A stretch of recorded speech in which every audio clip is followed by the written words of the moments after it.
Conspiracy is much larger, and we really get to learn about what the Army of the 12 Monkeys really is and what they want. Okay, based off of that, can you tell me, first season, there's a lot going on. Yeah. I just talked to them about that. Okay. And you've got multiple timelines running. You've got past, present, future. You've got things that are happening that we see that are happening in the future as well. It's wild and it's wonderful. When you were writing this, how did you do it episode by episode, or did you just write the story all at once? We knew where we were going from minute one, and same thing with this season. We knew what the last minute of this season we were going to be. We knew we were like, before we wrote a single word was blah blah blah blah, and everybody, when we had to pitch it to the studio and the network, and everybody gasped and was like, oh my god, and we were like, we did it. We know we got a good season. I'm sorry, was that season 1 or season 2? Season 2. Okay. So season 2, and the same thing with season 1. That's how you have to do it, because it's such an intricate story that it's hard to make up as you go along. However, you do find things on the way that some characters you shoot, and you're like, God, I just want to see this character again. That happened this year with Jay Carnes, who we had always sort of intended to be a recurring character, but the second we saw him, we were just like, I just want to see more now, right away. He's just so great. And Barbara had actually said that she initially was only supposed to be in like 3 or 4 episodes. Is that? No. I think maybe that's what she thought, but Jones is always designed to be unbelievably important character. Last year you guys talked about that when you guys were first putting the show together, you had like a 2-year outline plan so you could get a lot of the timeline. Mm-hmm. So now that you've sort of completed the second season, how closely did you adhere to that timeline? Did you find yourself making adjustments for Pretty season close. 3? You always make some adjustments just because you're like, a better idea comes along. But the direction is absolutely the same. We knew where we were going at the end of this season. And in order to actually tell the season finale, season 2, we had to go break out what season 3 was. Mm-hmm. So it's just something you have to do, I think, or else you get caught with your pants down. You're like, we made it up, we don't know. So we just didn't ever want to do that. So at the panel, you said that the plague was just the beginning, that there's something worse coming along. What's worse than the end of humanity, or wiping out the majority of humanity? Well, that's the question. Clearly the Army of the 12 Monkeys has some apocalyptic vision of a red forest. And what we do know is that the distortion of time makes this foliage real red and really fucked up. So what is their larger plan? Why do they keep talking about this red forest? Is the plague only part of their plan?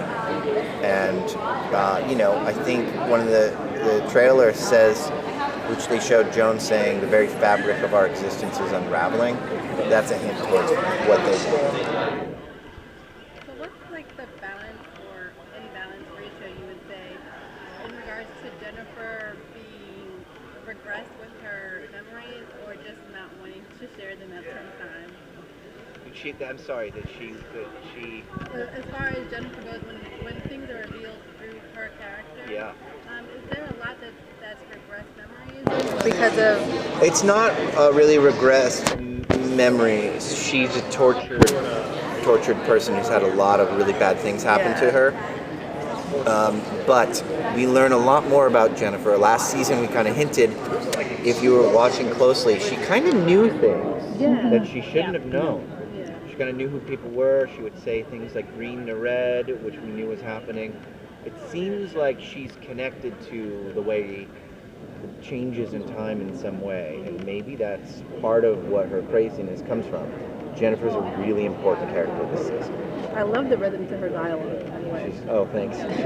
She's fun to write. Yeah. That's just Emily. We just let her go. How did that come about, essentially turning Jeffrey going into Jennifer?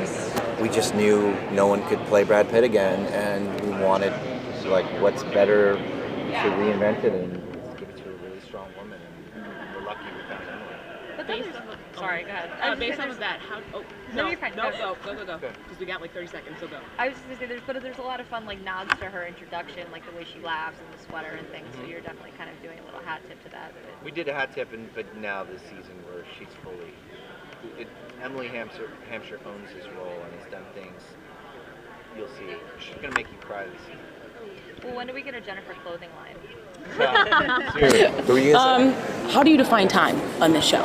You're the creator. You're gonna find out this season. It's not in the way that we've seen before. You know, we've implied that time is cruel. We've implied that it seems to have its own sort of ways. We saw her scratch disappear on her watch. So time definitely wants certain things to happen. So the question is time on our side? And if that's the case, how does mankind and time work together? I mean, we are the only species that is aware of time, and maybe it's aware of us. Maybe one depends on the other in the same way. So we're kind of going into some new places with time, and which will throw Jones for a loop. This is not Einstein. This is not Hawking. This is not Gödel. This is something else that she needs to get ahead of, and I think it's going to challenge her character in a really unique way. Season 2 Dodo Bird confirmed? No Dodo Bird. You'll see what happens to her. She's got great stuff. Thank you. Okay, thanks guys. Thanks for watching.